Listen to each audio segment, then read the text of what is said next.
Morning, this is Logan, Steel Horse Outfitters. It's day 15. We're at the University of Alaska at Fairbanks. We've had a good night's sleep. Today we're going to push for the Arctic Circle, do a day trip up and back.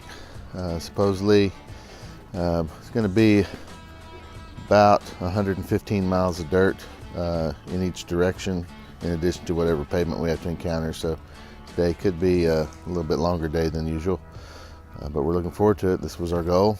We're going out to get it today. Hope we have some good pictures to share with you, and we'll see you this evening. You can do it! You can do it all night long! I'm gonna go do it!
Good evening, everybody. This is Logan with Steel Horse Outfitters.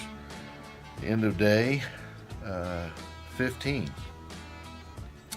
You know, in the last few days, or last week or so, I've had to do videos a little late and had to use flashlights so you could see me at the end of the day. It's 2 a.m.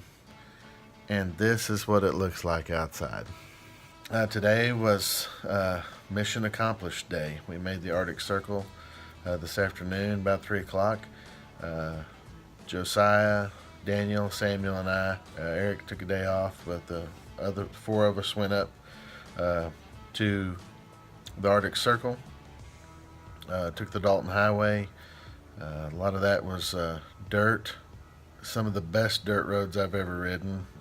Got some people in the Panhandle that could take some lessons on how to build a dirt road, because these roads are amazing.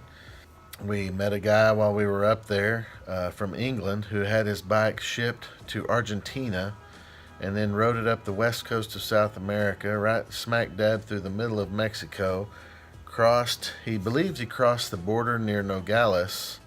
However, he never went to a crossing, a Mexican side crossing. So he said, as far as the world knows, I guess I'm still in Mexico, except he said it with a British accent. Anyway, he's ridden on up, going to Dead Horse, and then he's going to go back to Los Angeles and ship his bike back home. So there's a lot of folks out on the highways and byways that you have no idea where they've come from or where they're going. It's pretty amazing. It was a good time at the Circle. Had a moment with the boys, shared a few things with them. Had a good father and son moment. We got back, and Sam had blown the fork seals out of the Africa Twin on the roads today. So we called Dan Alexander with Adventure Cycle Works, who has a shop here in Fairbanks. From May to September, they're open 24/7. And so we called him up, told him what our problem was, asked if we should try to get on, if we could make it home on what we had, or if we should have it looked at. And he said we were looking at a $400 or $500 repair at the dealership, but if we'd come by the house, he'd take a look at it. So we went out there, and 3 hours later, we we had the fork seals fixed. All they needed was cleaning, and 2 tires mounted, and learned an incredible. It's 2 a.m. Sorry, an incredible amount of information. It was really a pretty neat evening. So after spending 3 hours with Dan, we owed him a whole $40.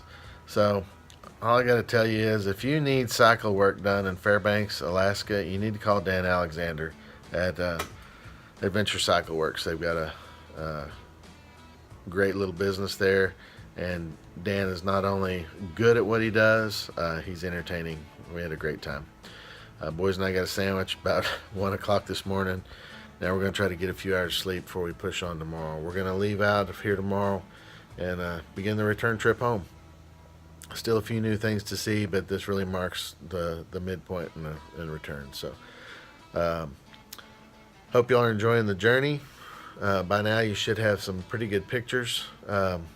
We figured out how to overcome the internet connectivity problems with the United States Postal Service. We're just mailing these videos home, or video clips. We'll see if this works.